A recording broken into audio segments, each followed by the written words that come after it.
slide with me if you feel like 550 on the 5 sticky, come get high with me, that's a deal, right?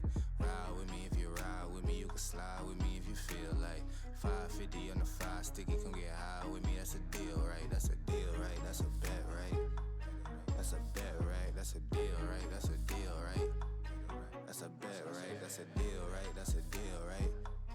That's a bet, right? That's a deal, right? That's a deal, right? Ayy, coming down like precipitation. I ain't never met a limitation.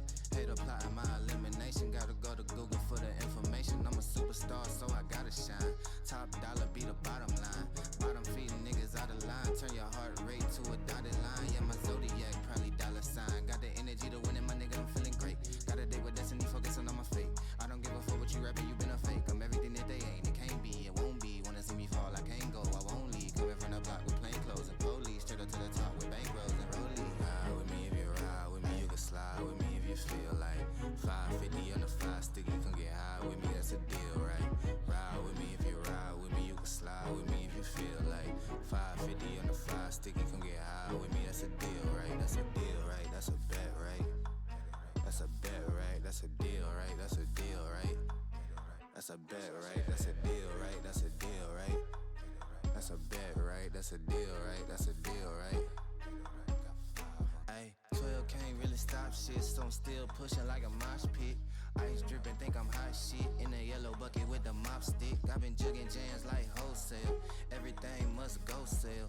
Hitting bitches with the oh well. Need 100 million on the low scale. On my worst night, I'm the best nigga. Wouldn't mess with you, couldn't cap to him.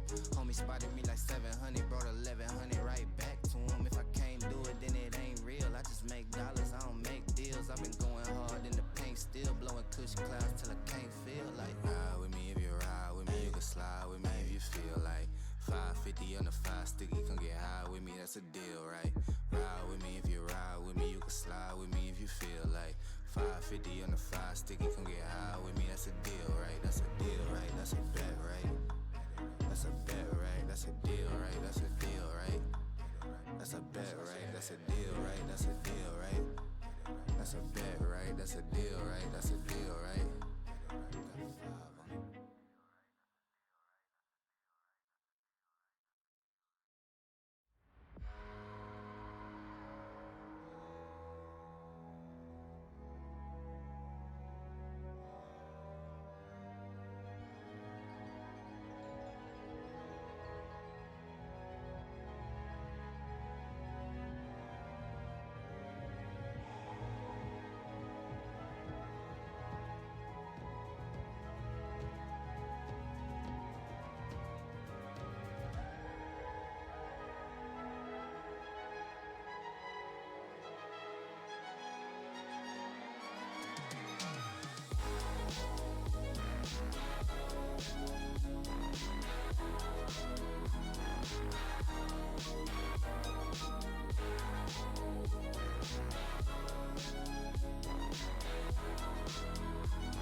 And on this beautiful Wednesday night, we are bringing you Titan Esports Conqueror League. I am your play-by-play caster, Malco, and right next to me is going to be Freedom Potatoes on the color. How you doing tonight, my friend?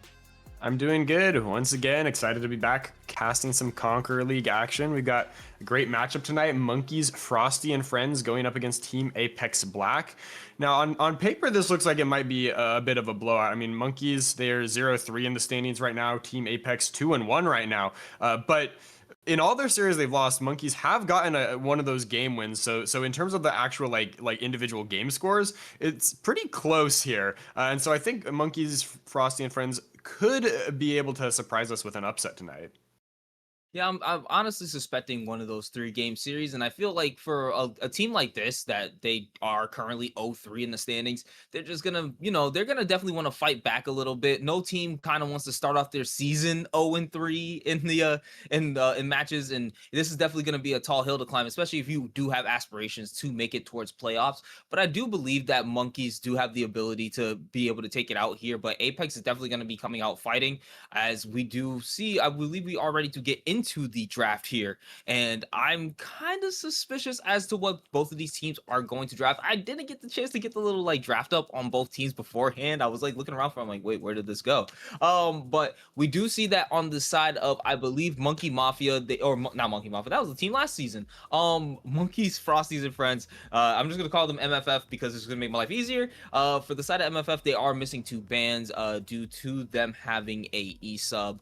So we will see that they will be down that advantage at the current moment, which can sometimes play into the enemy team's hands if they do utilize it in the proper way. I have seen teams where they got a bunch of free bans and they didn't do anything with it, and they just kind of let the other team roll over them, and that's just, it's unfortunate when it happens. Yeah, I mean, the thing with losing bans, I mean, that's something I like that Titan has done this season, is making it so in certain situations when you lose the bans, the other team also gains them. Because sometimes losing 2 bans can be advantageous. It just means more of those power picks are available, and so it's harder to ban you out if you're on blue side, or if you're on red side, you get to respond with 2. And so I like what that change that Titan has made. I'm not sure if that's in effect here, but we are seeing the Sejuani picked up as the B1. Not your typical B1, but a strong fighting champion in the jungle. Lots of gank setup, and can be flexed up to the top lane too, where it's also a nice bit of beef. For this draft, I'm expecting a lot of kind of aggression out of Team Apex. Their previous drafts have really leaned into kind of those dive-oriented comps with a lot of assassins and engaged tanks, and we're already seeing a little bit of that. Wait, the names I'm seeing on screen aren't matching the teams, so I'm not sure. I assume that the names for Apex should be on the right side there. They have drafted themselves a lot of kind of pick potential with the Ashe and the Maokai, and so that kind of fits the vibe I'm expecting from Team Apex Black here. I'm not surprised that it's actually the Ashe Maokai, even though they banned the Seraphine themselves, and I feel like Seraphine recently has just been kind of a tear in the bot lane, so it kind of makes sense that they don't want to let them potentially B1 it on the side of Monkeys. So instead they were just like, hey, we'll ban it out here, we'll take the Ashe, so then they can't take it at any point during this draft or during the series. And getting that kind of, it's actually going to be Ashe Nautilus down, so that still kind of has that same, like, lock them down CC, rush them down. But there's not that's gonna have that sustain for the bot lane. But I do like seeing the Jinx Karma for the bot side on Monkeys, just kind of in that little bit of response to be able to try to sustain a lot of that potential W poke damage coming from the Ashe, and then hopefully be able to get Jinx to that point where she's been protected long enough, and now she's starting to scale up. We do have a couple more of the bans coming through for the round 2 of bans, as we see Zach and Zoe banned from the side of Apex, and then Monkeys banning out Victor Galio to target that mid lane. That's Takeo, I believe, should be on the other side for the side of Apex. Colette picked up for the top side. Okay. That is a neat pick that you do not get to see every day. So more of that just raw aggression coming out of the side of Apex. And for MFF, they've kind of drafted pretty front to back compositions for a lot of the split. So we're seeing here the hyper carry Jinx with a big front line in front of her. You know, the Sejuani and the Tom Kench should be able to keep her safe from a lot of that dive. But, you know, if she gets caught out of position, I think it's going to be tough for Monkeys to put out the damage that they need to in those fights. So yeah, they're really going to need to protect the Jinx impeccably here if they are going to want to get that win. And that's what I always worry about with these types of compositions that's basically like we need Jinx to get there. And this is another one of those champions too that where it feels like Cassiopeia can get to that point as well, where she does a lot, but she needs to also get there because she also tends to build. I think nowadays she's still building more towards that like slightly tankier side, so like the Roa, or you know, you can go the tier build if you want to, or don't go both. Please don't go both. But overall I feel like that it's gonna be a lot of like the early game is actually going to be very dependent upon Singular Bread and Astro Boy and how well they play around one another. While with the bot lane, how well can they either match up to Get It White Boy or Taj, or are they going to just have to kind of fall back and let the Jinx just, you know, farm from behind before she's able to really get into like maybe those 1 or 2 team fights? Because she does get excited just one time in an advantageous fight, and that can feel like the whole game gets steamrolled. So it doesn't feel like it's completely out of touch for Monkeys here, but I do still feel like Apex has it kind of in the composition wise that they have it in every stage of the game. They have early game advantage. They have a potential early game. Oh, it's Aurelion Sol, not Aurora. Okay. Yeah. But yeah, it is Aurora still. It is, yeah. It is it's still Aurora. Okay, it's just yeah. It's we got a visual bug there, guys. I feel like Apex really has like the more proactive team overall. They have a lot of ways to start fights and a lot of ways to finish fights. And MFF, if they're in a state where you know, their front line can tank the Ashe, tank the Kled ult, and Jinx can get that reset, like you said, I think they definitely have a chance to win these fights, but it's a little harder for them to be proactive. They do have the Tom Kench and Sejuani as engage options, but if either of those champions are going forward, you know, Tekio has the opportunity to find that flank angle with the Aurora and blow that Jinx up. So the positioning needs to be really tight from Monkeys in order to pull out the win here. I think they can definitely do that, but you know, it's all going to come down to execution at the end of the day, as it always does. And now we are getting right into game 1, and I do believe, like you said, it's all about execution. And that's why I'm always the person who tends to go towards like, hey, this is a simpler comp to execute. But hold on, a nice little invade here. But Fembop gonna just walk away as they do get the ward on the Raptors. And I feel competitively that's just the regular thing to do. Get the ward on the Raptors, see where the jungler's potentially starting, and then maybe we can see something happens as the hook actually gonna land there. But Taj taking a bit more damage. Astro Boy getting it returned right back from Tekio, and now he's gonna be able to start this lane off with a little health advantage, and that can mean a lot more than people think. That health advantage is big in the mid lane. Oh, look at this. Taj coming back. Gonna try to attempt to make the hook there. Not gonna get the flash out of the Cassiopeia as we're getting a little bit of a fight up in the bot side. I do like this. I like seeing the Nautilus trying to be proactive for their mid laner and just wanting to be like, oh, maybe we could get the kill here, making that return gank. So I can see the pressure that's gonna be on Astro Boy here, and I feel like that's probably why we're actually getting a little bit more fighting there. I think oh my god, everybody's just dueling out here. Get It White Boy trying to chase down. Gonna force the flash out of the Karma after the hook. Gonna barely miss there. But now time to turn it around. Mantra Q gonna land onto the Ashe as Jarrett has the rockets open. Not enough range to be able to start wheeling down at the Ashe. Mitsu Eclipse though, gonna miss the tongue lash as Fembop goes ahead and engage, gets the trap, pulls him back in. There's only so much health you have. Mitsu trying to get away, but the first blood up to the Kled up in the top side. The barrier bait looks like it worked for Fembop. That summoner spell was burned and gets him that first blood up there. So that Kled is already going to be off to a rolling start, which is not what you want to see for the side of Monkeys.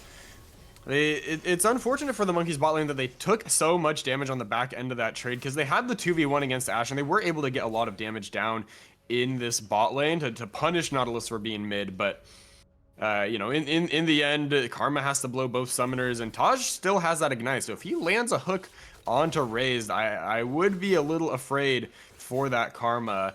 But the poke, you know, for MFF,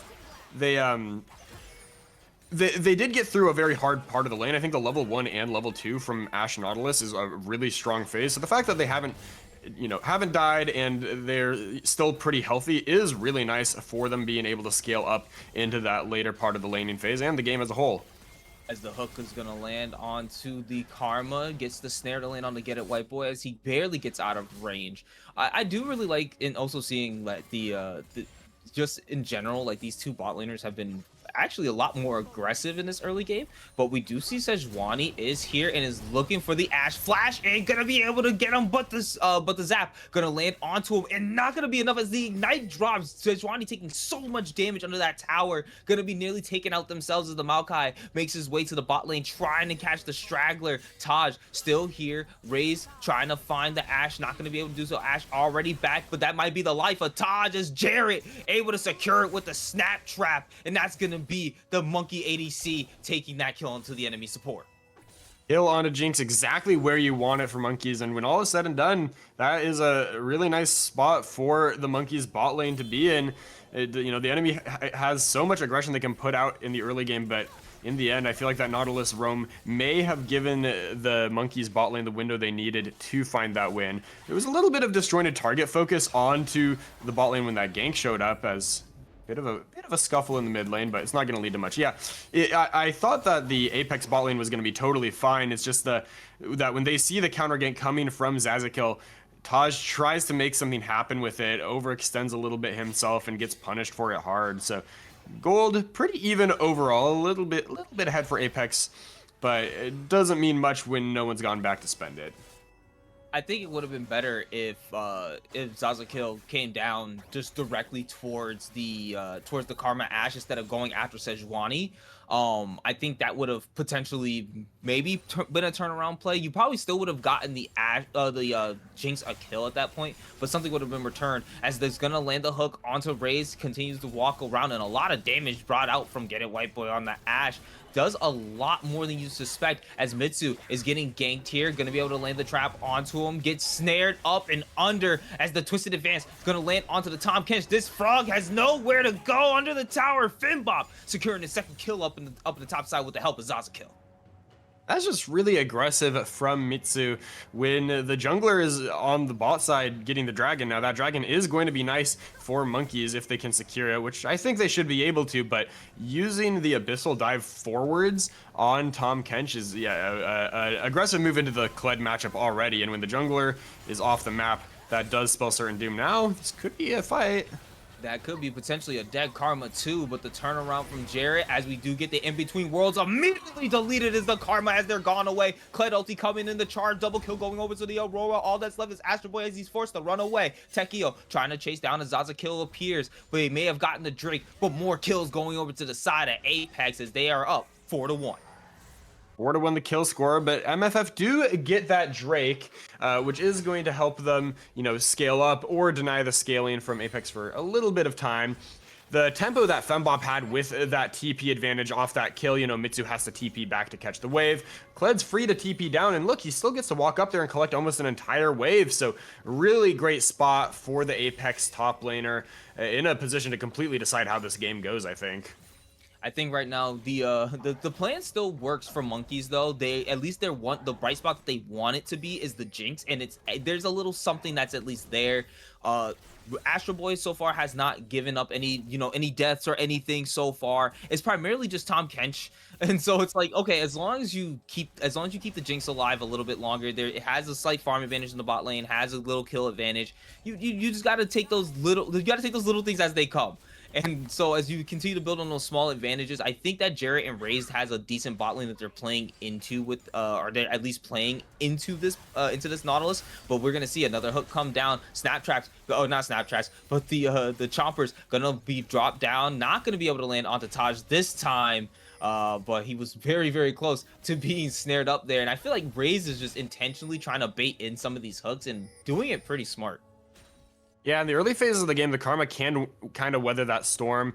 She has the shield. If she uses the empowered tether, then that can also help keep her health up. But we have hit a very scary point in the game for the side of the Monkeys bot lane because Ashe has ult.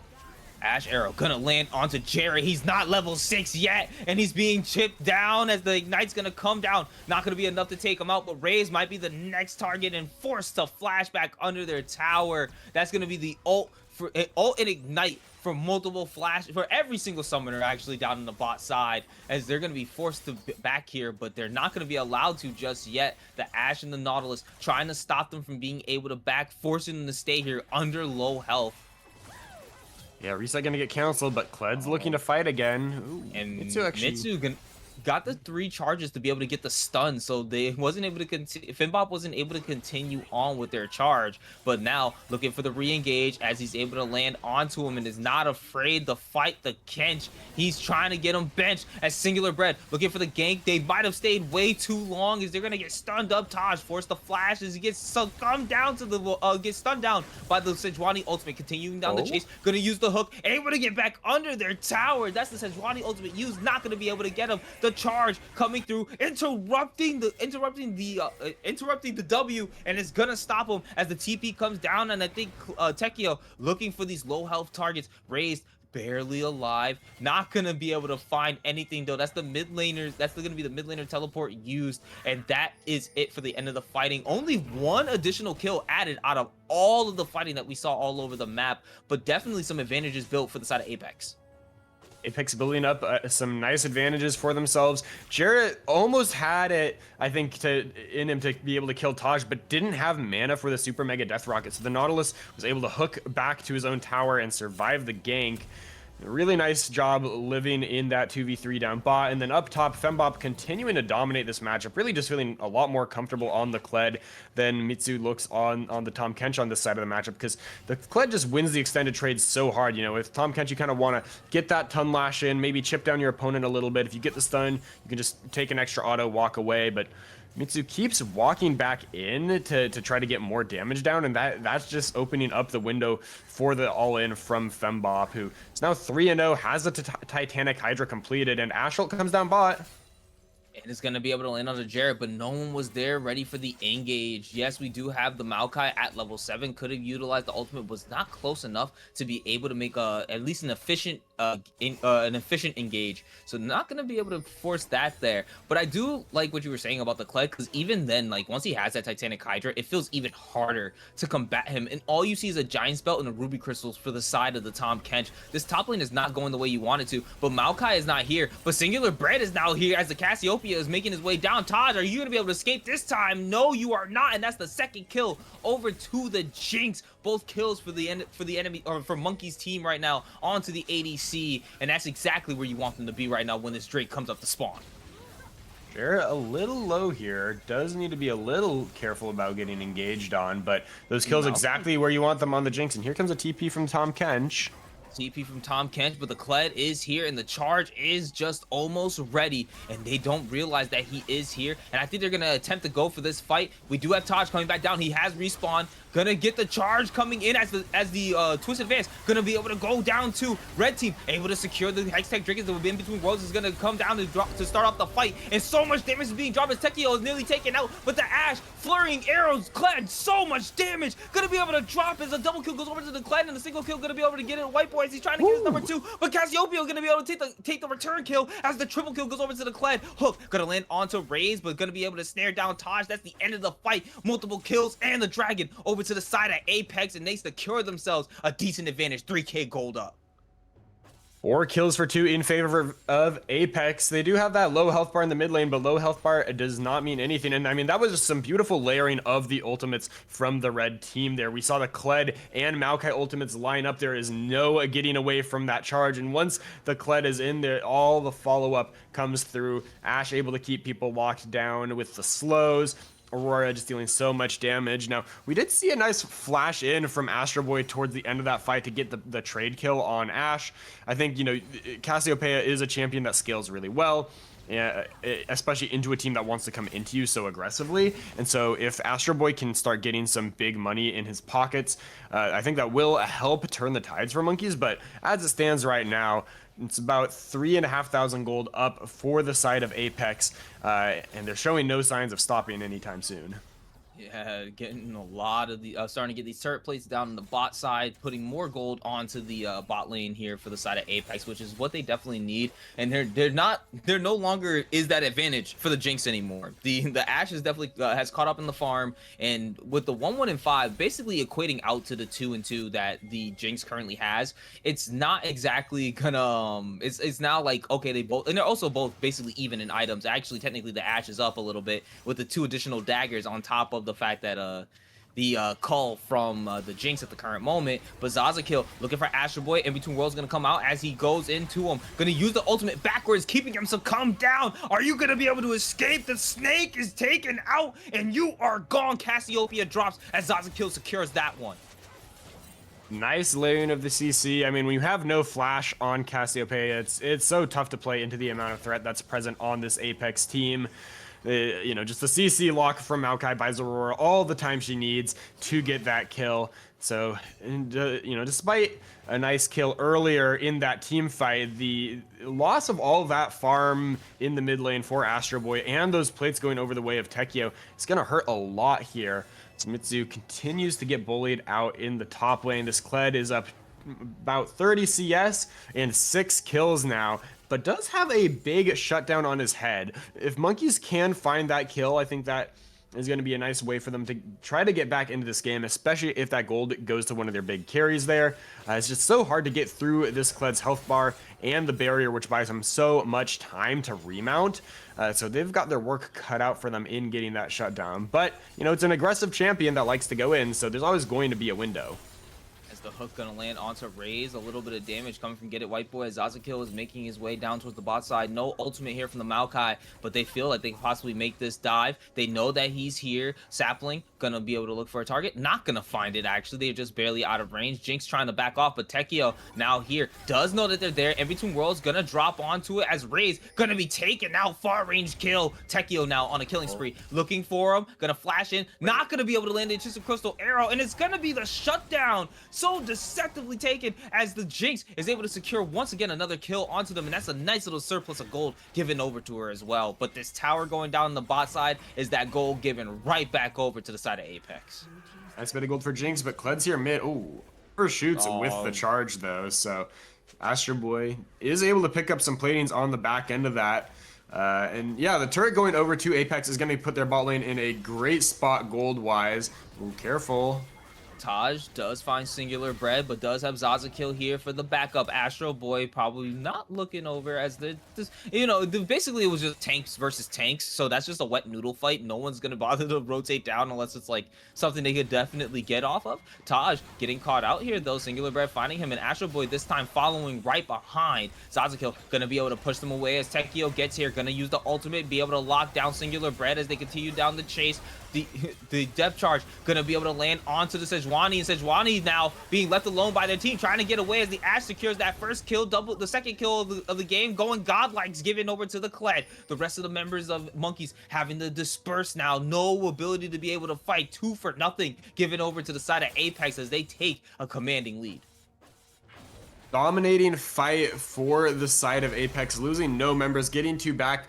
Monkeys trying to stop the back from Taj, but they kind of overextend on the chase, and they're not that tanky yet. So when the turn comes through, the Sejuani goes down pretty fast. That Heartsteel, you know, it does scale up in the health department, but I think they need something that gives a little bit more tankiness right away instead, just to be able to take these fights and stabilize the game. So because they got the 2 Heartsteels on their side, and I think that just delays their strength a little too much for what they really need in this game. They need that stability. They need to stop the bleeding and find some small advantages.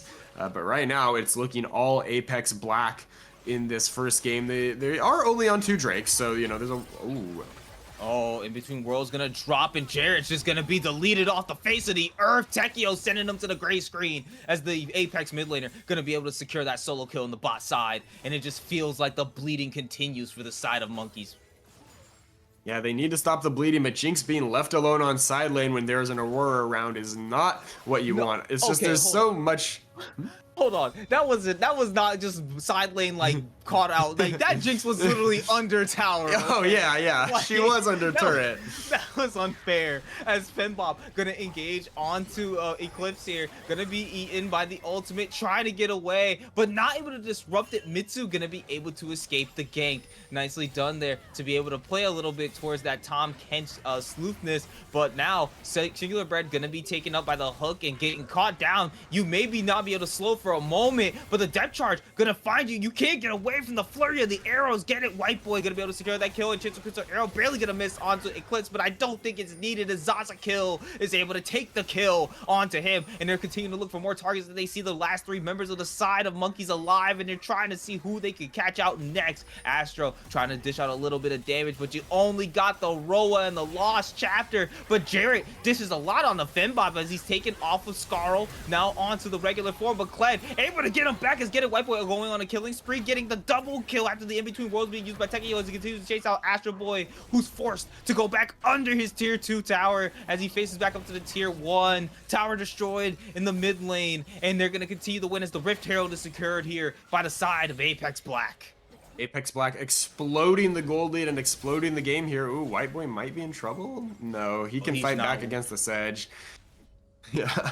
He wasn't worried at all. The Sedge looking for that little kill though, able to get the stun off as Singular Bread is gonna continue down the chase, but Get It White Boy feels like he can fight this off. And I just realized this, like, he doesn't even have like any shred. He doesn't have a Bork. He doesn't have like a Doms or anything. So this is gonna be very interesting. Like once this Ashe has like that ability to shred through them, but a lot of the armor shred actually that's being helped by is that Black Cleaver from the Kled as well. I believe it does give the armor shred to the allies as well. So this is actually kind of insane to watch as Kled is enabling more, but Kled is also caught in between 2 different members as he gets eaten up, and now Scarl is gone. But are you going to be able to get him back quick enough? You're locked down, and this might be the shutdown that you're looking for, but Scarl comes back. Raised, going to be able to get here just in time, and I don't think you're going to be able to do this a second time. You may have gotten the second life, but it's not going to be enough as you continue to run away. Big shutdown going over to the Tom Kench, but a return kill as the ADC 1v1 happens in the mid lane, and Ashe wins it out. That is the kill that MFF needed to find, but it goes onto the Tom Kench, and while that is nice for the 1v1, it's not the carry, and there's a lot of bleeding happening. Here we go. Depth charge going to be used as she uses the ultimate there as well. Gets them 2 of them stone face, stopping the rest of the engage as Zaza is being chased down and chunked out. Brought back, shut down, going over to the Cassiopeia as we're finding a couple of decent kills for the side of Monkeys as they're continuing down the chase. Not going to be able to find any more targets, but some decent shutdowns and a big one going over to the Cassiopeia. Cassiopeia, we saw the composition come together a little bit there for her. She was able to stall the engage from the side of Apex, survive. The team comes and backs up Astro Boy with their bodies, blocking the Maokai ult and just providing all the cover they need for Astro Boy to get that kill. But while that's going down, the turrets are falling across the map. The Rift Herald gets so much value in the top side, and Ashe was able to pick up another turret in the mid lane. Oh, another ult. Oh no, it's gonna land onto her as the Intentional Crystal Arrow, but the Mantra E and the Cleanse the Mikhails being used to be able to get Jarrett out of that situation. If the karma was not there, that was a dead Jinx once again. 30 seconds now on this Drake. Apex is already in the area, establishing dominant vision. It's going to be tough for Monkeys to fight their way into this choke point as they are pushed in mid and there are control wards all over their jungle. Yeah, and it feels bad, especially right now where the squishies can literally be deleted by their mid laners. Storm Surge Proto Belt is absolutely scary to look at when you see this Aurora mid. But now looking for the charge as they're going in, they find Mitsu first, is able to draw him back in. A Singular Bread is looking to body block a little bit more as the Twisted Advance is going to come out, and they're trying to chase him down. Zaza goes into the middle of them as the flurry of arrows coming in, dominating is the Ashe as they go in between worlds. Tekio gonna be able to take out Astro Boy. They continue to chase down the last 3 members of the team of Monkeys. They can only watch as the rest of the map burns in front of them because Apex Black has brought them to hell. Okay, I don't know how Astro Boy got caught by the Maokai ult there. I just need to say he wiggled his way around so that Tom Kench and Sejuani were in front of him and still somehow got caught by one of the roots. And I think that's what kills the fight for MFF, because as soon as the Maokai ult lands, then the Twisted Advance comes through, the Nautilus ult comes through, and the Cassiopeia just gets deleted, and so they're not able to play around that control that she offers, and the fight just goes to pieces. So now, Soul Point acquired by Apex Black. They've got themselves almost a 10,000 gold lead, and raised. Barely gonna live. Tekio was looking for his next counter, and it wasn't gonna be enough. As Singular Bread, unfortunately, not a squishy member, so you can't really delete that one. You gotta look for the Jinx again. I like seeing how though the entire time that Apex has had their foot on the gas, they have not given up any moment at all. If they can push into the jungle, they're pushing into the jungle. Yeah, they realize that they could give up a couple kills right now, but as long as you protect Ashe and Aurora is able to just find one of the squishies, which has been a consistent thing in multiple of these fights, at that point, once the 3 tanks are left alive, or like even if Cassiopeia is sometimes just left alive, they can't really fight back. But now we're gonna see as Raze gets caught out, the Maokai ultimate gonna come out as the charge is dropped, but godlike goes Ashe as she takes out the Tom Kench, and the Baron is looking like the next target for the side of Apex Black. And I think Monkey's Frosty and friends has to just let it drop. Mitsu once again kind of paying for the sins of his teammates as he uses the missile dive to go in, trying to peel for karma, but Raze just flashes out and leaves him to die, and that means a free pick over to the side of Apex, and the Baron given over as well. Now they might look for even more fighting. God, and I'm looking at the Ashes items now and seeing the Lord Doms nearly fully built as the intrinsic pistol arrow gonna land onto a target, but it's Singular Bread, the additional tenacity, gonna be able to get them out of that stun for a bit longer, hoping to land it on the Karma, but couldn't do so. But with how low of a cooldown that ultimate has, you're not too worried about it. Yeah, the Ashel kind of gets a ridiculous cooldown later on into the game for how powerful that ability is, as Astro Boy's trying to fight back, trying to put some pressure down, but it's just onto the support, and with the team behind him, you can't really engage onto that Nautilus. We've seen it go wrong for Monkeys before. Now, they are going to try to mount a defense here at their inhibitor turret, but I think Apex is finally going to go back and spend some of that gold that they got off of this Baron.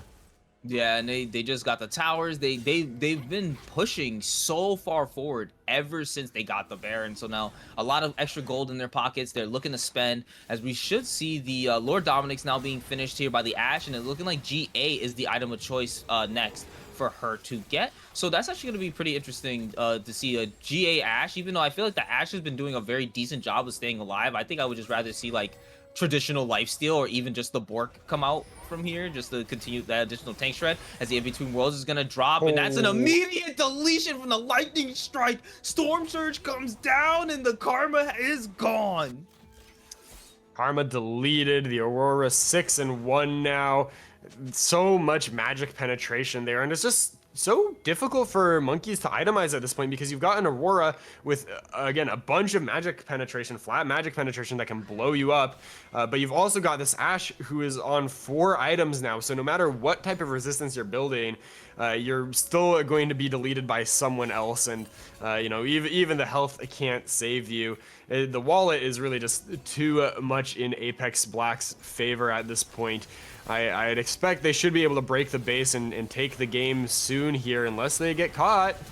Yep, and they're going to be able to get caught right there, but Get It White Boy is going to be able to get away as he continues to shred down, laying down the arrows onto him. Legendary as the Ashe, and Twisted Fatal Arrow going to be able to find a target. A Singular Bread is the next one they're looking for. The TP comes down from Astro Boy, but too late to the fight as the Cassiopeia is the sole member left alive on the side of Monkeys. They're going to be able to take out the Ashe, but at what cost? As you're going to see your base continue to get demolished. Tekio able to fight them off. And what did I say earlier in the game? Please don't build both, as we do see the tier Roa build here for the Cassiopeia, and it just feels like it doesn't do as much damage as you would want it to. I'm not sure what better itemization would have been for this, but I just feel like you can't build both in the same build, especially with a team that's so dependent upon scaling. But we're going to see them engage onto Astro Boy and immediately deleted. Tekio going to be able to secure the ace, and that actually is going to be enough time for them to be able to secure the game unless they can make a final save here, and they're going to attempt to do so. Able to find the Taj off on the backside. He's going to be the first one to drop, but the Nexus is the next victim as they're going to be able to take it out. Apex Black taking game 1 with dominant fashion. Extremely dominant game one for the side of Apex Black. You saw little moments here and there for Monkeys that they were able to fight back in the early game, but as soon as that composition for Apex got rolling, it was lights out. And I think part of that is also the fact that Monkeys index very heavily into scaling. A lot of their champions need time to come online, and their build paths also take a lot of time to come online, like that Seraph's Roa build. Those are 2 items that you're looking to stack. The Heart Steals, you're looking to stack those. And so it felt like once the mid game rolled around, Apex was just able to put their foot on the gas, take fights, get kills, get objectives, take towers, and even when they were losing a little bit on the other side of the map, they were always gaining more somewhere else. And I was looking, and the way I was looking at it too, it was like, okay, so when you're building a composition like this, I feel like that you want to try to ramp up your damage a little bit earlier, and that's why I was very much against the Roa tier build. As protective as it is, and it definitely helped keep Astro Boy alive a lot longer in multiple fights, it still just felt like, oh, they're not dishing out the AP damage that we need in this early game to kind of help us sustain more. And I think also, like, itemization wise from like Tom Kench even was like, all right, like, we're super behind, and he was still going into the Dusk and Dawn build. Heartsteel Dusk and Dawn. So it felt like as if, we kind of lost a shopkeeper in some slight senses, but like, and again, as you were saying, as the Aurora got more fed, it became harder to itemize because now you got this AP threat that's shredding everybody. But you can see that Singular Bread was attempting to build against the Ashe with the Thornmail, so then they couldn't just shred straight through them. And this is also an Ashe that built Phantom Dancer over Runons, which was kind of crazy. So they didn't have that multi-person hitting, but yet they still dealt the most damage in the entire game. And I honestly, it was crazy to watch how they played from moment one. We saw the first blood go off in top lane, and it felt as if like Apex Black said to themselves, "Oh yeah, we got this." And we just continue to watch them. Yeah, there was a couple fights that went some ways. Yeah, they gave up shutdowns, but it didn't feel like at any point like, oh yeah, we shouldn't worry about Apex Black. And that's where I really want to see, I really do want to see the boys on the side of Monkeys really come out fighting, maybe pick a composition that will be a little bit more easier to execute and allow them to have a little bit more early game agency.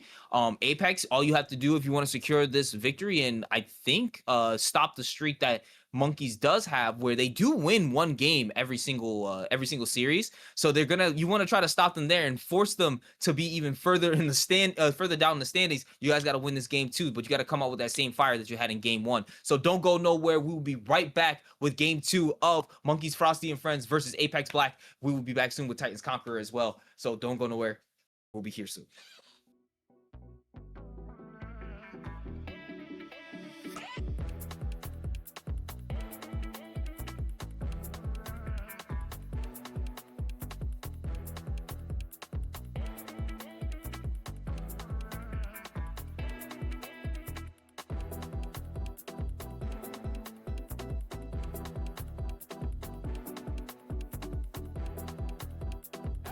Ladies and gentlemen, and welcome back to the top 5 plays from Titan Esports, Week 2. In at number 5, we have a play from Malevolent Gremlins versus Flannel Esports Synergy. I swear to God, if this play proves anything, it's that if you just draft champions that can spin in a circle, you successfully complete the cycles of violence that makes up League of Legends solo queue. Take a look at how this wins them the dragon fight. I have flash fleet. Tark ult, wait it out. Tark ult, I'm gonna die for it, son.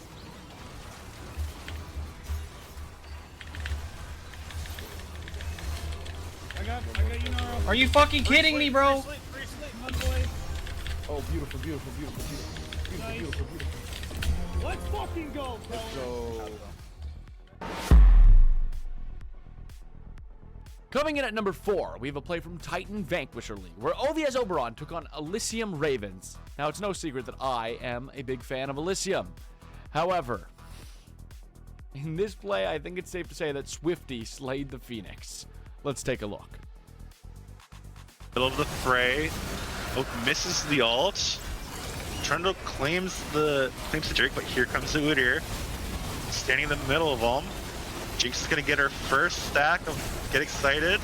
Udyr kind of just doing his job. Jinx gets 2 more kills. Oh my god, everyone from Elysium's just dying.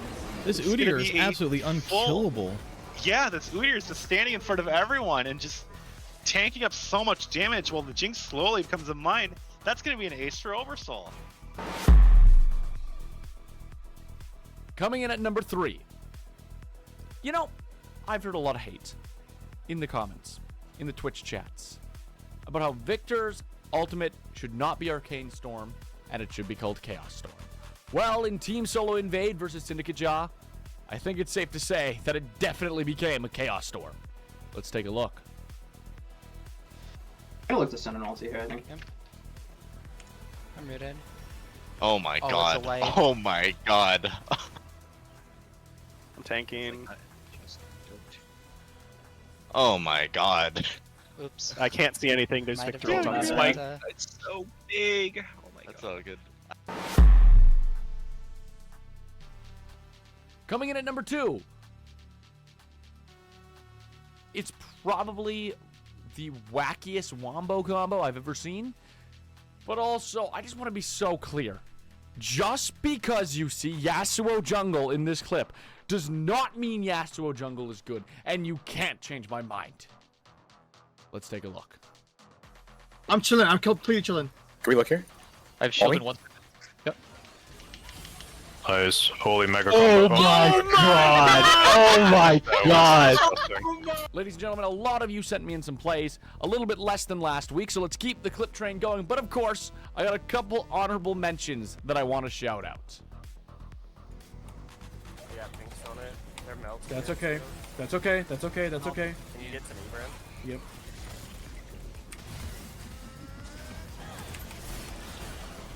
$3K. Got it. Back out.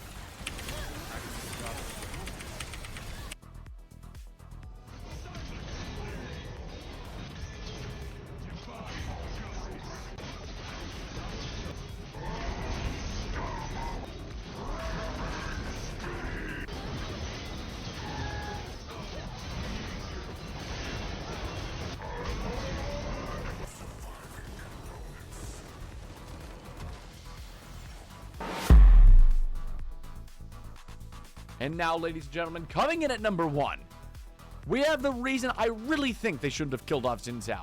This is 2 weeks in a row that I have been sent to play from a Zahan, or Zahin, whatever his stupid name is, popping off in a team fight or a 1v4 situation. This champion, I swear to God, if you can pilot well, it is ridiculous. This is Syndicate Jaw taking on Conduit Esports Phoenix. Let's take a look. I'm just gonna play for. Okay, just chill. Send open, send open. Okay, that's double flash. Can we turn this? We're running. I didn't have to turn this.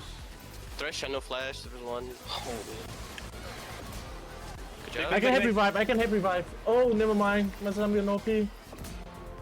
So.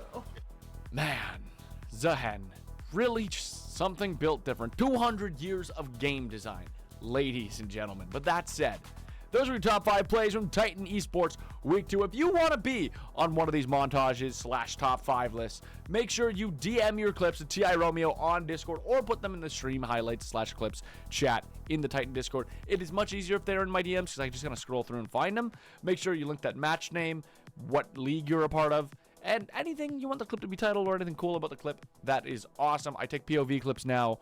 I take spectate clips as long as the time controls are off. Ignore what Yeecaw did. Don't do what Yeecaw did and leave the time controls up. With that said, I love making these bangers for you guys. I hope you're enjoying them. And keep sending those clips so these can keep popping out. This was a very Titan Conqueror League heavy video. So let's try to get some clips from other leagues. And also, if you play on a Sunday league, I am willing to count your clip moving into the next week. Like, if you played this Sunday and you want to send your clip in for week 3, go ahead. I get like a less than... I edit these videos on Sunday, so it's usually hard for me to get one of those clips out. But that said, I hope you guys enjoyed the video, and thank you for watching.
And welcome back, everybody, to Titans Conqueror League. Well, a little unfortunate news here.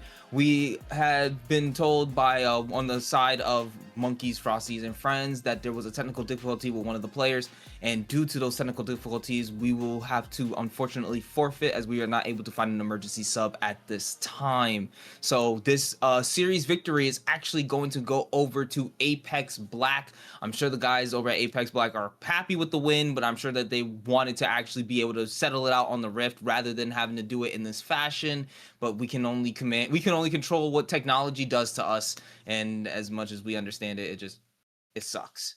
So for what it is, guys, again, that first game, they really did try to at least bring it into the early game, but I just think there was just a comp difference between the two, and I think even, you know, Monkeys, I think they realized that too, where like they basically got put behind immediately, and once that happened, Jinx, Cassio's not going to be able to really play from behind, and they honestly would have had to play to like 40 minutes if they were hoping to even make really a comeback, and I believe that game ended at like 28. So the gas was from Apex. They just had it full on. So if you have any thoughts really quickly before we say anything? Yeah, I think thinking about draft, I think you always want a lane that is like really going to proactively win. And I do feel like for Monkeys in the game, they had lanes that in isolation could operate as win conditions, right? Cass into Aurora is good because you deny a lot of her mobility, but Cass doesn't really kill Aurora in lane. You know, Jinx Karma scales great into the late game, but Ashe Nautilus can kill them early game, so it's hard. Even if Jinx gets fed, if she's down flash, you can't really play up and just shoot the enemy tower and blow the game open that way. Up top, you know, Kled's an aggressive champion. That's just a tough matchup for Kench, frankly. And so they it's like they didn't draft 3 losing lanes, but they also didn't draft themselves a way to blow open the game per se. And so I think that's something that, like, you know, revisiting draft styles is something that you might want to think about. Because, if the game goes to 40 minutes, I think they could have won that. But the accelerated pace that Apex brought to the table there was just too much for Monkeys to handle in that first game. And it's a shame we're not going to see a second. I was curious to see if Monkeys would be able to, you know, continue the blessing or curse of getting that win, you know, no matter how things went. Yeah, that's unfortunate. Yeah, I've seen plenty of teams like that where like through like different leagues that I've casted where throughout the season it's just that one team, like they don't win, but they always make sure they at least take one game in a series so that they don't have like a completely losing record. And it's always funny to watch those types of teams because it's like you see that they can win and they'll even take wins off of like the big teams. Yeah. But it was just unfortunate that we didn't get to see one of those types of things happen here, as Apex is going to now go up in the standings. But don't go anywhere, everybody. We are going to go back to another quick break. We're hopefully going to be able to get another game up for you guys, so we'll be able to cast that for you in a few moments. So again, appreciate everybody for being here, and don't go anywhere. Once we do have that game up, we will be finding out from production soon enough. We will be bringing that to you guys live here on Titans Conqueror League. So we will be going to the break. Be right back.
Like, ride with me if you ride with me, you can slide with me if you feel like 550 on the 5 sticky, come get high with me, that's a deal, right? Ride with me if you ride with me, you can slide with me if you feel like 550 on the 5 sticky, come get high with me, that's a deal, right? That's a deal, right? That's a bet, right? That's a bet, right? That's a deal, right? That's a deal, right? That's a bet, right? That's a deal, right? That's a deal, right? That's a bet, right? That's a deal, right? That's a deal, right? Ay, coming down like precipitation. I ain't never met a limitation. Hate plotting my elimination. Gotta go to Google for the information. I'm a superstar, so I gotta shine. Top dollar be the bottom line. Bottom feeding niggas out of line. Turn your heart rate to a dotted line. Yeah, my zodiac probably dollar sign. Got the energy to win it, my nigga, I'm feeling great. Got a day with destiny, focusing on my fate. I don't give a fuck what you rapping, you been a fake. I'm everything that they ain't, it can't be, it won't be. Wanna see me fall, I can't go, I won't leave. Coming from the block with plain clothes and police. Straight up to the top with bankrolls and rollies. Ride with me if you ride with me, you can slide with me if you feel like 550 on the 5 sticky, come get high with me, that's a deal, right? Ride with me if you ride with me, you can slide with me if you feel like 550 on the 5 sticky, come get high with me, that's a deal, right? That's a deal, right? That's a bet, right? That's a bet, right? That's a deal, right? That's a deal, right? That's a bet, right? That's a deal, right? That's a deal, right? That's a bet, right? That's a deal, right? That's a deal, right? Ay, 12 can't really stop shit, so I'm still pushing like a mosh pit. Ice dripping, think I'm hot shit. In a yellow bucket with the mop stick. I've been jugging jams like wholesale. Everything must go sell. Hitting bitches with the oh well. Need 100 million on the low scale. On my worst night, I'm the best nigga. Wouldn't mess with you, couldn't cap to him. Homie spotted me like 700, brought 1100 right back to him. If I can't do it, then it ain't real. I just make dollars, I don't make deals. I've been going hard in the paint, still blowing cush clouds till I can't feel like. Ride with me if you ride with me, you can slide with me if you feel like 550 on the 5 sticky, come get high with me, that's a deal, right? Ride with me if you ride with me, you can slide with me if you feel like 550 on the 5 sticky, come get high with me, that's a deal, right? That's a deal, right? That's a bet, right? That's a bet, right? That's a deal, right? That's a deal, right? That's a bet, right? That's a deal, right? That's a deal, right? That's a bet, right? That's a deal, right? That's a deal, right?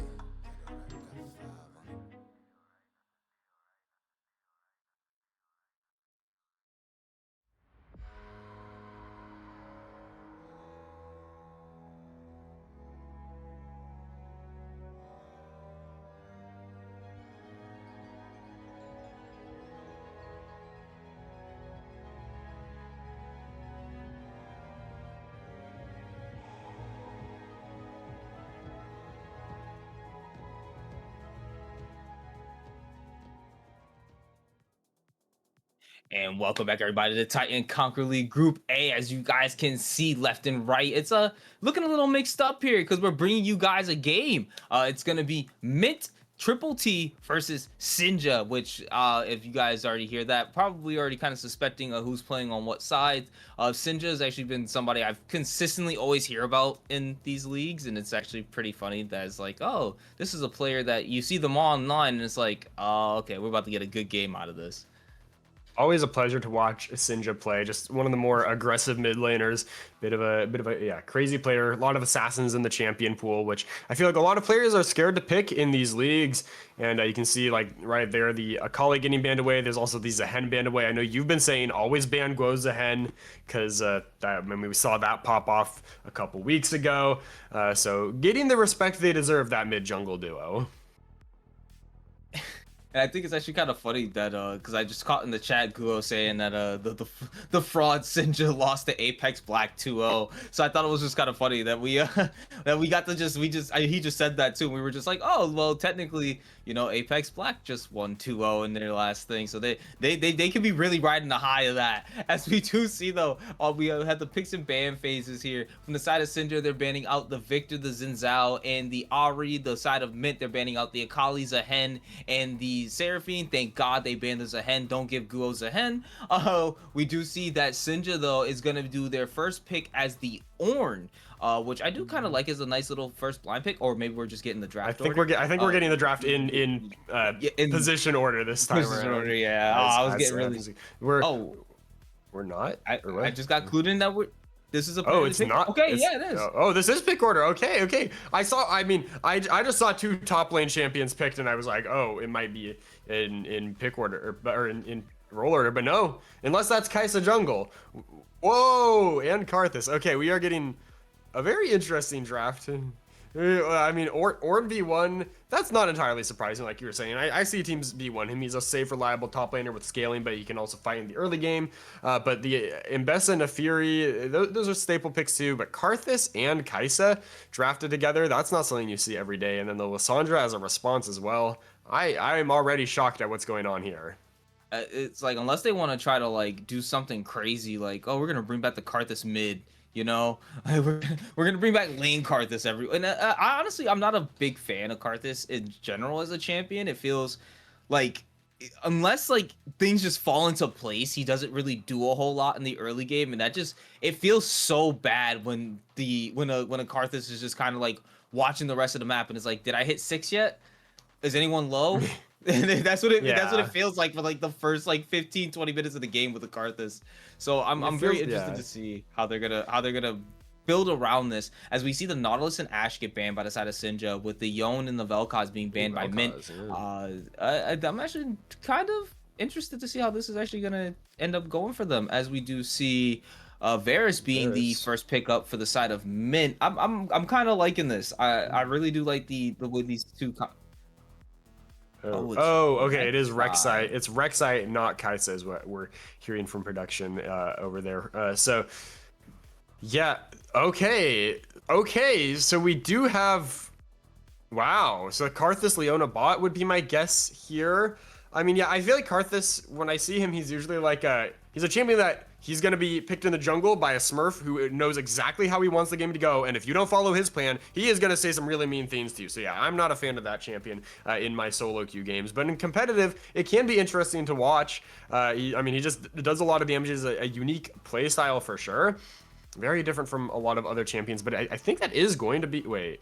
Oh, that's Talon, not Talia. Okay. We got a lot of switcheroos here. So, yeah, I mean, there's a pretty decent helping of CC for both sides. They've got 3 picks that kind of lean a little towards that utility, and then they've got 2 champions that just do damage and nothing else, pretty much. Then a Fury, that Mbessa, Karthus, and Talon, all very much damage favored. Is this like... I'm curious I'm curious to what Sinja is looking to do this game. This is a very interesting composition, not something I would expect. I mean, I do like seeing that they're trying, because we did see the last game they did go the brand Senna, but it's still like, you know, you still kind of had that like 80 carry-esque type of deal still in the background. Here you don't really have that, where the traditional 80 carry that Mint does have. I'm kind of curious to see how they're going to be able to play this. I do believe, though, if Lucy is as good on the Karthus bot as they can, like, it seems like they play mages bot more than they play traditional ADCs. So I honestly should have a little bit more confidence in this. I don't see it too often where we get a lot of mages bot anymore. So I would like to see them actually start popping back up in the bot lane a little bit, and maybe, you know, get the bot lane meta going. So, you know, Lucy paved the way right here, right now. The Karthus, I can see getting a lot of value into Braum, because Braum can't really block the damage that Karthus does. It's a lot of AoE and you know, those dots on the ground, not actual projectiles. But I feel like the Varus should be able to bully the Karthus if he were going lethality, although it does look like that is an on-hit Varus running the lethal tempo instead. And then...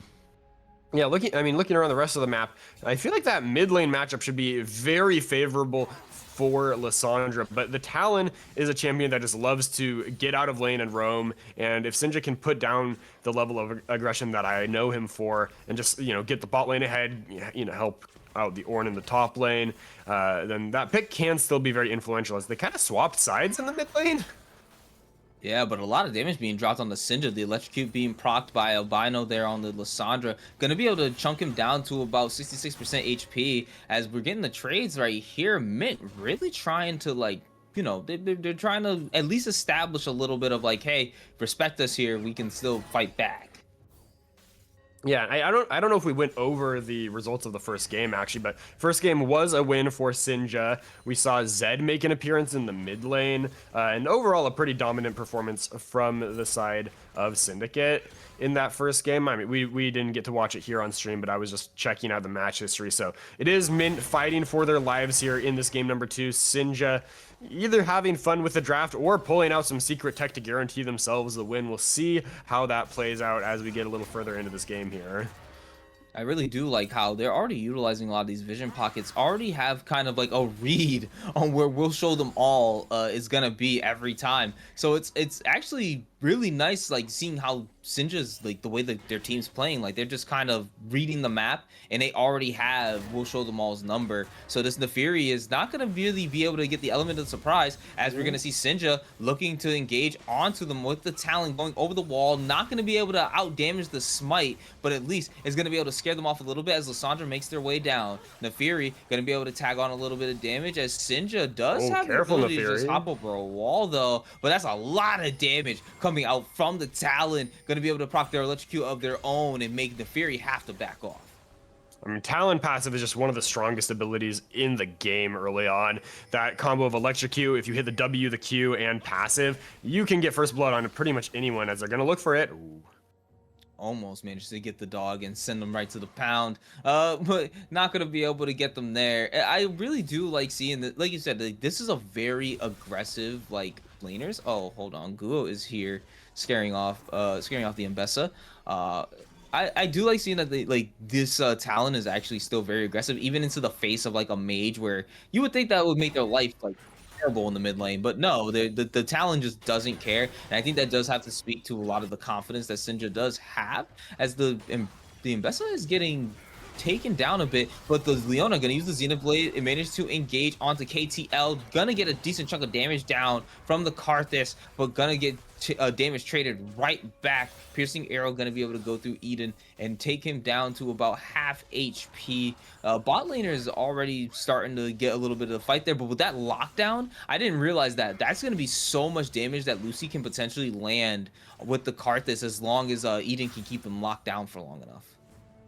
Sinja kind of trapped in lane here, low on health, low on mana, and pushed in by this Lissandra, who is pretty low on mana herself. So I think that is going to be a back forced from Sinja, but it's going to take a bit for Albino Sunbear to get this next wave crashed in without much mana. So not going to miss out on too much CS in the mid lane, I think. We'll show them all had the opportunity maybe to actually help Lissandra get a better reset there, and maybe should have done so, because Talon will be back to lane pretty quick here. And ooh, here comes a bit of a gank to punish. Not gonna be able to get that reset with so much damage being dropped by Guo level 4 and being able to take down the Lissandra to 1/3 of their HP. If they were able to continue that onslaught, I think Guo would have gotten the kill there. That was close. Not gonna bother burning the flash to try to get it. Mostly just helps Talon out with that little bit of tempo there, because now Sunbear has to burn the TP. Hold on. But Guo, taken down to extremely low HP, goes over the wall. We'll show them all. Doesn't want to chase them down, though. Not sure who might be following behind the Rek'Sai and doesn't want to give up the kill. But still, did a decent chunk of damage to them, as we're getting a little bit of fighting up in this top side. Icarus trading back and forth with Mbessa. So I do like the fact that we do see like this constant like action all over the map. Lucy being chunked down a little bit though. That a couple more of those piercing arrows, KTL could definitely get that kill there. I do like seeing that both of these teams are still being very proactive against one another. Like you got Guo invading We'll Show Them All, but We'll Show Them All showing at least showing their face consistently throughout the different lanes. But there's gonna be a lot, I feel, that needs to go into both of these teams. I can't honestly give you a definitive winner because I'm not sure how this bot lane is gonna pan out. But also the mid lanes are the two mid laners going up against one another is also gonna be a big factor. Icarus looking for the fight. Gets the shield, as Mbessa's not gonna be take any additional damage. I thought the Oranhorn would get called down, but I don't feel that Icarus has the mana to really be able to combat against the Mbessa at this moment. Yeah. And over in the mid lane, we do have level 6 for both of them as well. I think the level 6 phase does favor the Lissandra pretty heavily. The ability to make herself invulnerable or lock down the Talon when he goes in is so strong for setting someone else up. It might still be tough to find a solo kill, but unless Sinja can get out of lane, I don't think Albino Sunbear is going to be too afraid. Happy to just continue scaling up. You know, Lissandra likes a controlled pace to the game. Talon wants chaos. Oh! Perfect execution. Gonna land, but here comes the Ornhorn as they continue to chase down. And it's gonna be the Mbessa taking the first kill, but traded right back by Icarus. And that's gonna be a trade of kills, but first blood going over to Mint. Nice first blood for the Mbessa. Gets ganked, but goes aggressive and turns it around. As the ultimate comes out from the Talon, but not going to be able to get any additional damage on the Albino Sunbear. Able to just walk this out as Neferi makes their way down. But Rek'Sai is also here, ready to help defend their mid laner, but we do see the Neferi has 6 first. Level 6 for the Neferi means no fighting allowed for Guo. Gonna go back to his top side to clear some camps, and actually the Neferi could look again at the mid lane, could look for this crab, could even look for the dragon here. If that bot lane has priority, which they do. So it does look like that dragon is going to be started up by the side of Mint, who have themselves a slim edge here in the early game, up about 500 gold. Oh, fight down bot. Yeah, gonna go in, Zenith Blade gonna land, and they get the ultimate out of the Varus, which was pretty interesting to watch him use. I don't think it was necessary there. But hey, I mean, you still get the Drake, and you still do have a, you know, only 100 gold lead, but at least you have a tempo lead at this current moment in the early game, and that's something that you can't, you know, you can't discount at all when you're playing League of Legends. Like, how much tempo do you have, and how much control do you have? And as long as you have it, even that's like an invisible advantage that the gold graph can't give you. Yeah, that tempo lead that Mint kind of have down there in the bot lane is going to help them get a good reset here. Karthus collecting that wave under turret, but Sinja is going to grab the grubs up on the top side in exchange for that Drake. No contest going to come through there. So they're going to be able to tie up the objective score. Things still close in kills and farm overall. But those Void Grubs can help break some of those platings, help you get a little bit of gold in the places where you have an edge. It's just feels like Sinja doesn't really have any lanes that are really pushing in and able to smack down those turrets. So the Grub's probably not as worth as the Dragon was. I think Mint are going to be pretty happy with that trade. But, you know, it's not a one for nothing, at least. And again, like in the first blood was only traded 1-for-1 up in the top side, so they're not like they're super behind. Mid lane's not super behind, even though you would kind of expect maybe Albino Sunbear will be able to get a little bit more poke damage onto Sinja and kind of keep forcing the Talon out of lane. Only 3 farm down. Yeah, the Icarus is a little bit behind on the Ornn, but like you're not really expecting him to win the lane. Per se, you just want him to sustain lane as long as possible. So even if he misses out on farm, you're not too worried about him. And I think it's really going to be what's the most volatile piece is probably going to end up being these bot lanes, and just seeing how well the Karthus Leona can actually fight into this Varus Braum. And if it's able to win, or at least be able to make certain fights a little bit easier once you actually get into the later game, because a lot of your AD damage is now based around Rek'Sai and the Rek'Sai and Talon, which if you don't have consistent AD damage, sometimes it feels like it's hard to shred down objectives and things along the like. There isn't a ton of HP or resist stacking that should come through for the side of Mint, so I don't think they'll be feeling the lack of AD too much. Ornhorn forced to clear out the wave. Yeah, he's gonna try to stop this from happening. Perfect execution, gonna barely miss, but the Karthus ultimate gonna come down, but the shielding gonna be able to save them. We'll show them all. Gonna be able to take the kill onto the Ornn of the top side. A successful tower dive. Barely tried to mitigate it as much as he could, but the Ornn gonna end up losing his life anyway. Ornn able to pick up some of the farm, not missing out on too much overall, despite the efforts of Mint, but that losing out on that Karthus ult and getting no kills in exchange does hurt a little bit. You want to start influencing the map with that ult, you know, maybe use it to help get an objective or get another laner ahead. And so far, game pace has been a little on the slower side, but I do expect things to kind of blow up in the mid lane once these teams start skirmishing a lot more. I feel like the mid jungle for Mint has extremely strong 2v2 power, but Sinja has the ability to kind of show up anywhere and wreak havoc. Oh, Solar Flare not gonna land, but manages to get the Xenoblade. They're looking for him, and Guo's gonna take it. Albino Sunbear gonna drop in that mid lane. That's another kill over to the side of Sinja. Even with the Solar Flare missing, the CC that they do land just layers into a wall of damage that Albino Sunbear cannot get through. Even with the flash and ultimate available, still goes down in that brief window of lockdown. And so it's yeah, it's a kill onto the Rek'Sai, who is you know, a champion that can kind of drive the early game. Having her be able to go toe-to-toe with Neferi and contest these objectives is pretty important for Sinja's game plan. I don't think Mbessa knows that they're all ganking up on her. And here they go. Sinja gonna make the first engage, trying to slice and dice, dash into the tower. Flash is being used, but Sinja's continuing the chase. And is he gonna be able to get the kill? Yes, he does, but does he die as well? No, barely alive. That's less than 10 HP. The Talon... Oh, production has notified us that is actually 24 HP that he barely survived with. Double-digit HP, gonna be able to get out of there ever so barely alive. That Talon, so lucky. And that's gonna be the Mbessa dropping. Talon, I mean, Sinja just limit testing as always here with the Talon. Has got himself a 2 KP, which is more than his counterpart in the mid lane can say. Has been able to roam around the map and work with the team to get those kills, and so that is going to give him the Cyclo Sword completed for that first item. Should be able to start finding these picks even more easily now. The quest completed for Albino Sunbearer means he's gonna hurt a little bit more. You can see it's hard for Talon to get that full combo off, but Leona's lurking.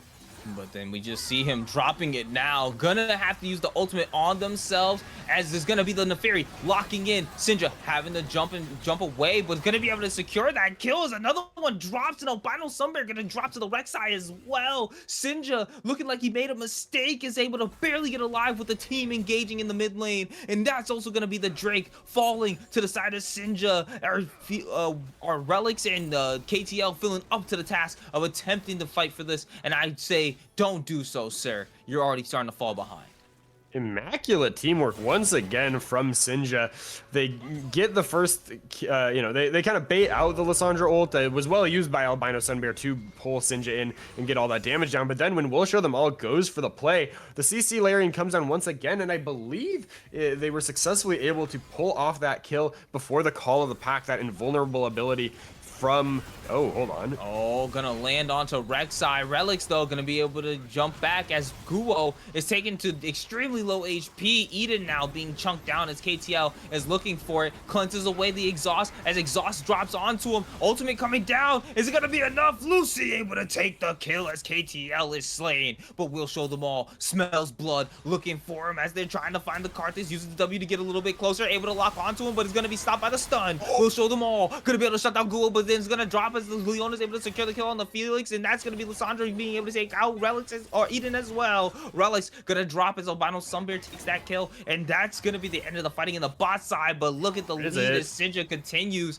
Oh, but Talon is here. You're surrounded by a ghost and an assassin, and what does he say? Rescuecate in pace, my friend. Albino Sunbear drops, and that's Sinja looking like Ezio on a killing spree. 3-0-2 now for the Talon. That was an explosive fight down bot. Once again, kind of some cool technology from Lucy. Flashes away from the immediate danger just to pop the ultimate. KTL tries to flash after the Karthus to cancel and get the trade kill, but goes down before that can come through. So ultimately, Lucy lives down in the bottom lane. Sinja picks up the scraps as well, and Sinja have found themselves a 5-kill lead in about 2,500 gold. And it looking like they're trying to make it a 6-kill. Perfect execution. Gonna land onto the back, using it to escape. Gets knocked up. Here it comes the Horn. And it's gonna land, and another kill goes over to the Sinja support. It feels tragic for Mint because I feel like at a lot of times they are playing these fights pretty well, but Sinja's coordination is just so there. Eden has been all over the map, and anytime it looks like something's about to go well for Mint, oh, okay, I might have cursed them. This is what's gonna go well for them as the shutdown goes onto the 80 carry. Exactly what you're looking for. Sinja's trying to find a target, but this Talon not going to be able to find anyone, and instead is getting chunked down with a whole lot of damage. Will show them all. Knows that they're on the Rift Herald, is looking for some way over the wall. Gonna attempt to steal it and does so, but might have to lose their life for it. The Rift Herald is yours, but then the Fury is now gone. Guo gonna take that kill, and they might be looking for more as Relics is standing right in front. Sindra now here ready for backup. Guo low HP, but not going to be completely deterred as they managed to fight off that fight, unfortunately losing the Rift Herald. The Eye not going to be claimed by Mint, though, so while Will Show Them All was able to steal that and deny it from Sinja, Guo still goes up to a kill score of 4, 1, and 5, and without the Eye, that Herald itself is not worth very much. I mean, it is, opportunity cost. Guo spent a whole lot of time doing that objective while the pick came through in mid, and then it ends up going the way of Mint, but yeah, they're not going to get too much gold for themselves, so it's still, around 2,500 gold in the lead for Sinja, but that topside turret actually does go down in favor of Mint's top laner. Brekkie Hill, despite the KD, still a major threat in the 1v1, but Mint's team composition is very AD heavy, and what that means is that this Ornn is freely itemizing armor without much fear. This Lissandra shouldn't be able to shred it through his HP all too easily, not really known for her tank killing ability. And I think the rest of the team is going to have a really hard time with this Ornn. Once the Ornn and the Leona in general get to a certain point of tankiness, it's going to be really hard for them to shred it through. I do like seeing that we are getting the on-hit Varus, but I don't feel like that's going to be able to do the damage that's necessary for them to shred through these tanks, as Eden gets caught out by the Varus ultimate, but is still tanky enough to live. Solar Flare gonna be able to land onto Relics as he's trying to back off, getting stunned. Guo goes in and is able to start chunking them down. Relics having to jump over the wall, able to get over to safety as the dogs run away. Guo looking for a target, goes in with the ultimate, finds Relics, flashes in, killing spree is the Rek'Sai as they knock up the dog, trying to get a little bit more. Ornhorn coming down, and that's gonna be him chased off. Guo getting the double kill as catches off the Varus off to the side, and that's another kill to the Talon as well. 4-0-3, 6-1-6. This team is absolutely insane. Sinja looking for his next target as he finds Lissandra, using the claw, get under the tower. Albino Sunbear chunked down to half HP, able to get the safety, and that's another kills. That's another couple kills over to the side of Sinja. 14-5, 4K gold up. This is not looking like fun as they tower dive under, forces the ultimate out of the Albino Sunbear, trying to flash back under their tower, able to take Guo with them. Shut down over to the Lissandra with a very well-timed ultimate to be able to save themselves and stop that tower dive. Well played by Albino Sunbear on the counter dive in the 1v2, clears out the wave, locks down the Rek'Sai, saves himself, and the kill comes through. That is really where Mint needs that gold, because the solo AP has an important role to fill, but Sinja might look for revenge. He does have the damage to be able to do so, but I think at this point it might be just smarter to not keep just running back into those people. Like see, he's backing now, so it's like you don't want to just keep giving up kills for no reason when you're already so far ahead. Just keep playing the game that you are playing it as. But now we are seeing a little bit of that gold lead starting to dwindle away as Mint is able to start pushing in starting to push in this bot tower, getting a couple more plates onto the Lissandra, and again with that shutdown gold from Guo going on to her as well. So this mid lane actually is probably looking like the bright star at the moment for the side of Mint, and they're gonna have to play around this Lissandra a little bit more to see if they can get a really good pick off in a fight, and hopefully that ends up being another winning fight for the side of Mint.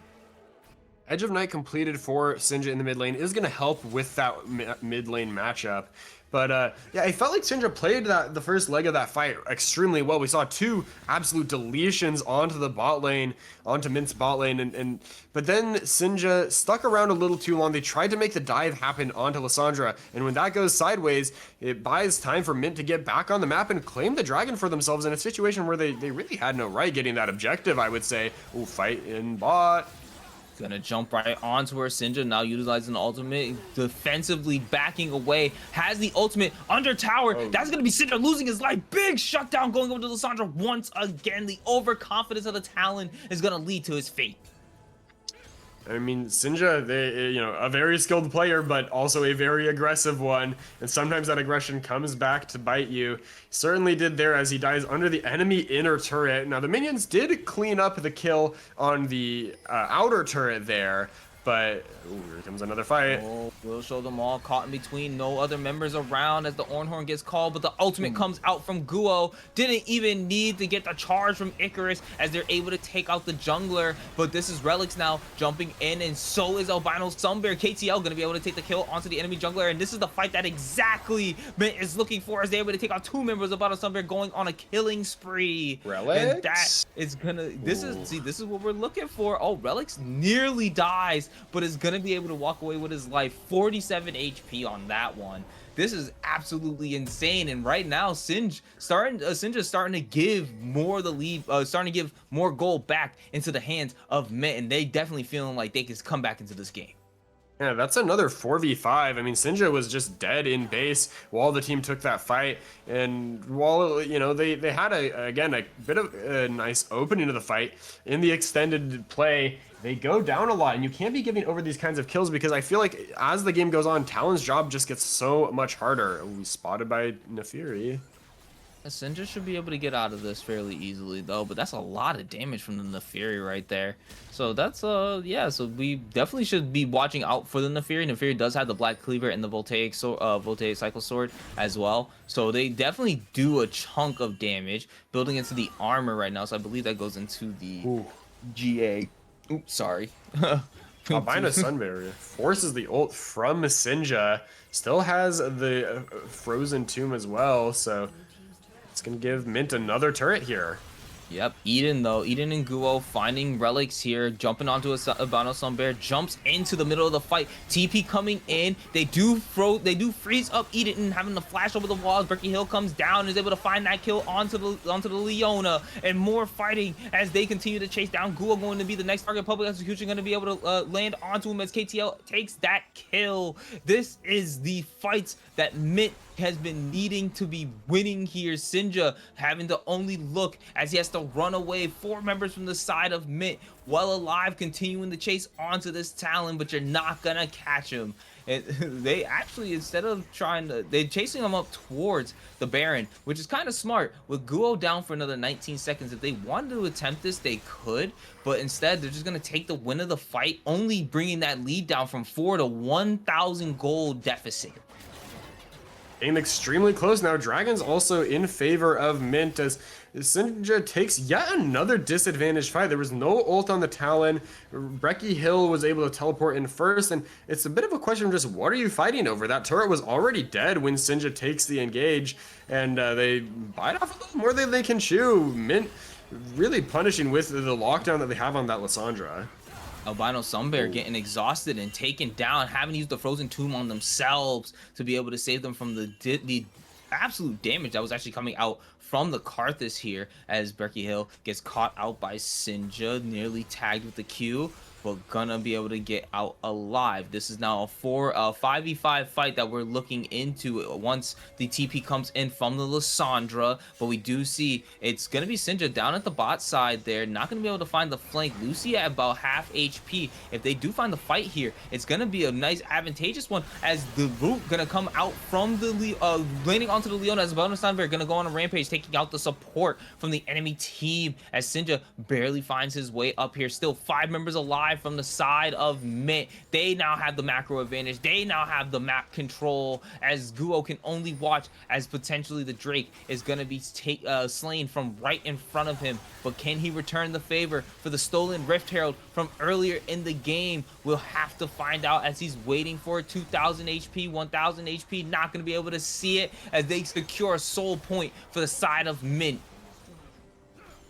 Soul point puts Mint in a very favorable spot. Now, Icarus was able to grab a turret in the mid lane, so the gold's still favoring Sinja a little bit, but a little disjointed from the blue team there. Sinja was showing on vision down bot, and oh, this is unfortunate. Sinja gonna force to use the ultimate to try to get away, but we'll show them all now able to tag on to him. There's blood in the water, and we're gonna be made dog food. Albino Sunbear, though, looking for our kills. Karthus is gonna be able to shut him down, but KTL is looking absolutely insane on this Varus as they dish out so much damage. The Karthus ultimate not gonna mean anything as a double kill goes to the Varus for the side of Mint, and they are now back to equalizing the gold as they continue to dominate the map.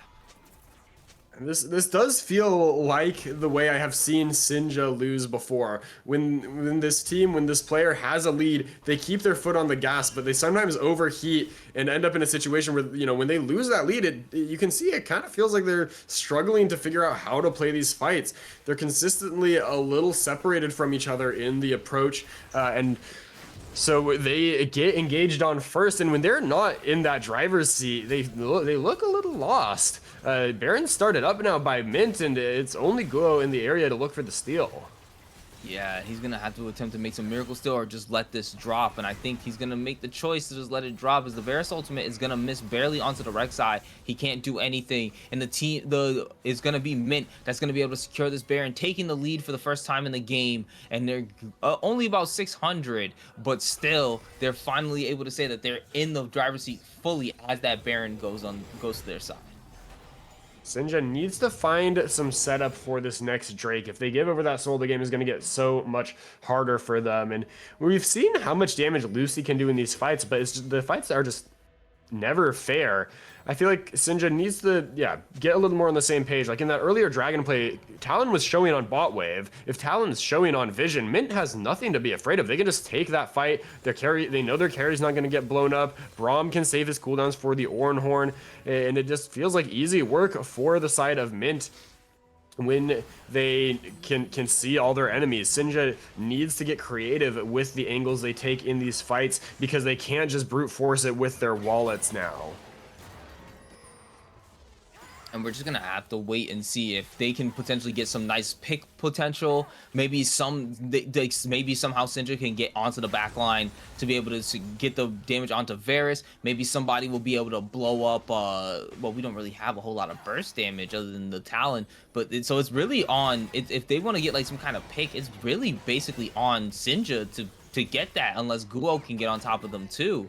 We'll show them all making his way towards the top side, trying to help out Bricky Hill, and with the Mbessa as Sinja looking over the wall, trying to see if there's anything that they can do to be able to help out the Ornn. But right now, it just feels like this is like one of those games where it just feels like they are actually like legitimately behind. And I think though, Bricky Hill getting caught out as Sinja goes over the wall, having the flash, gonna miss the Ornhorn, but able to get a lot of damage off. Ultimate coming out of the Talon, gonna knock him up in the shutdown, going on to Sinja, onto the Talon there, as they're able to take out the Mbessa. And we'll show them all is here, trying to see if they can get a little bit of damage off on the Guo. Guo now making their way down, Claw coming out from the Lissandra, not gonna take it though, as Relics jumps back over the KTL, jumping over the walls. We'll show them all as Eden flashes in, Zenith Blade, Solar Flare gonna land on to two different members of Albino Sunbear, gonna have to use the Frozen Tomb on themselves. So Albino Sunbear gonna have to drop a shutdown going over to them, and still gonna be 5 members left alive on the side of Sinj. They finally find one of those fights and re-secure the lead. Sinja, like I said, they needed to. They got creative with it. They send 3 up top, and even though it took a lot of ultimates and a couple summoner spells to do it, they take out Bricky Hill. While Mint gets that turret in the mid lane, they do overstay a little bit on the tail end of the play, and so Sinja gets themselves another kill onto the Lissandra this time, and that should put them in a good spot tempo-wise to, be able to clear out these waves, clear out these camps, and look to set up for that next fight, which should be at the Drake. I don't see the timer for it, but that should be spawning relatively soon, I believe. The Baron power play is not really all too positive for Mint. It's about neutral, I think, in the end there. Yeah, and then ultimately losing the lead kind of makes it feel as if they basically kind of did nothing. They managed to get at least that mid tier 2, so they can get themselves a little bit more advantage there. But also Sinja also secured themselves mid tier 2, so you can't really say like, oh, they have full control of the mid wave of the map. But we're gonna see as Eden starting to get chunked down, but Albino Sunbear getting cut out by Sinja off in the top side of the lane. That's gonna be the Fed member on the side of Mint taken down as they're looking for the next one, and it's gonna be Bricky Hill getting absolutely eviscerated as Talon's getting a triple kill, taking out the Braum and the Varus all at the same time. Only member left alive is gonna be we'll show them all on in the Fury, as Eden continuing the chase. The rest of the members looking to push down into this mid lane. They might be able to end the game here. Sinja suddenly finds the winning fight juice that they had earlier where Guo knocks someone up and Sinja knocks them down within a split second. That's a Lissandra with ult, flash, and Zanya's dead before he can blink. And so they are marching on to the Nexus now after a 4-for-0 fight. Yeah, and you can see Eden continuously chase Will Show them all, trying to stop them from being able to get there as Sinja jumps in on top. W makes them invulnerable. Karthus ult coming down, gonna start shredding them. Nexus needs to get hit if they want to be able to secure the win, and they do. It was looking dicey at moments. Mint thought they had it, but instead it's going to be the 2-0 going to the side of Sinja. That's a crazy game. That was an absolute roller coaster. I mean, Sinja had great teamwork in the early game. It felt like they just got knocked on their back for a second there. They were kind of all over the place, and I really thought that Mint had the comeback angle kind of secured. That Lissandra was looking, you know, like an absolute beast to take down, was dealing so much damage, but then Sinja just out of nowhere pulls it back in the blink of an eye. They're deleting people like they had been earlier, and look at that. That's damage to turrets, not champions. But I mean, Sinja with the Talon, a split push threat as well as a team fight threat. And it's looking like the damage to champions was really coming out from that Karthus that I was, you know, a little bit skeptical about at first, but clearly it definitely did do its work. Even though we were really seeing a lot more from, I want to say maybe it was more like Sinja and Guo on the Rex side, is we were really seeing a lot more of that work come from, but there was definitely a lot of damage that was dealt. Leona doing very well on the roams, and Eden actually like really playing pretty well to stay alive longer in certain situations that allowed them to keep those advantageous fights. And even though like they were literally the meme for a moment, was like they had us in the first half, like that's what we literally watched happen for a moment, and then all of a sudden they just turned it right around, putting the foot back on the gas once they, you know, they were able to get the engine to cool down a little bit, and they were like, all right, let's get our heads back on straight and let's push through this and see if we can win this, end up winning this game. They find a really good angle, especially like you said, Albano Sunbear didn't even get the chance to Zonias. Like it wasn't even broken. Yeah. Like he didn't even get the chance to utilize the Seekers, crazy. and it was just so unfortunate because now we're like, damn, like if Lissandra was alive for that fight, how much different could that have been? And I honestly think it would have made a bigger difference if they were able to, but getting deleted so quickly just sucks in that moment. Yep. I mean, but that's the power of tempo. Like we saw earlier, when they knew where Sinja was, Mint was able to play fearlessly. And in that moment where, you know, Sinja took the time to set up vision in the enemy jungle, clear out the wards, and force Mint to approach these unclear angles, you know, as casters we can see all that's happening. But for Mint, that's a pretty terrifying approach. And, you know, one little misstep, you're gone in the blink of an eye, and the game is over. Like, you know, just from what looked like a dead even state, 30 seconds later, your Nexus is dead. That's terrifying. And I feel like that the way that Sinja were hoping to play, they wanted to play like the try to win before 30 minutes type of game. Like I think they were hoping to steamroll through Talon and just be like, okay, Talon's so fed that he's roaming all over the map. He's helping everybody get kills. He's helping us with the jungle. And I think the game plan, what they had, kind of went a little too fast for their own pacing, and it almost fell apart in that mid game in that little like 20 to 25 minute part of the game. But once they started posturing around the next Drake, and they were like, all right, we lost Baron, but what can we do from here? And they utilized so what Mint was trying to do was trying to get as much objective setup as possible. They utilized that against them. The importance that they put on that objective setup to try to secure that soul point, the secure soul, because they knew they wanted that soul so bad, allowed them to be able to engage that fight. They weren't expecting Talon to jump over the blue wall, to jump on top of Bono Sunbear, and then immediately wipe the Lissandra off, and then completely win them actually the entire game off of that one last final fight. So I honestly have to say, Sinja, they managed to play it very, very well, and I'm honestly not surprised by this team playing it that well, but they do it once again, and now these guys get to take a 2-0 record for themselves this week. Great play all around from Sinja. I mean, I feel like there's a lot of players you could really highlight in that game. For me, I actually thought Eden did a really good job getting them off to that start. I think without that Leona out on the map making those plays, they never get that lead in the first place that let them set the pace there. Although I will also say, I think a lot of the plays where they were kind of getting fought back against, Eden was also the one getting caught, which, you know, that's kind of your job as support, is getting the vision and sometimes being the one who kind of takes the fall. But I did think there were some missteps from Eden, and really everyone on the team team made mistakes, but also overall played great. I think Lucy quietly was just pumping out absolutely monstrous amounts of damage, which was what enabled the assassins to dive in. You can, if you know that, like, oh, if I dive in and they flash, Karthus ult has my back, Rek'Sai ult has my back. There's a lot of ways for that Sinja team to make those kills happen. And so I think overall it was a great game played by the entire team. And that makes me kind of scared because now you do see that they do have this consistency to put mages into the bot lane. So you're going to be forced to fight against this regularly in this league.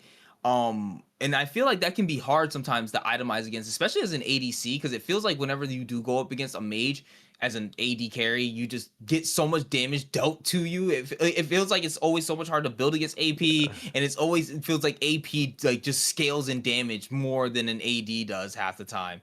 So so seeing that Lucy can bring these to the bot lane is gonna make an absolute insane difference for the side of Sinja and them having the ability to do this. But with that much said, Freedom Potatoes, thank you for joining us tonight. I'm sorry about the technical difficulties for the first series that we did have, but I'm glad that we were able to bring you guys a banger of a game to be able to end the night tonight with Conqueror League Titans Esports. Once again, thank you everybody for joining us. I am Melko, joined by Freedom Potato Sharagon. Thank you for being our lovely producer for tonight, and we will see you guys next week, Wednesday, same time, same place. See you guys later.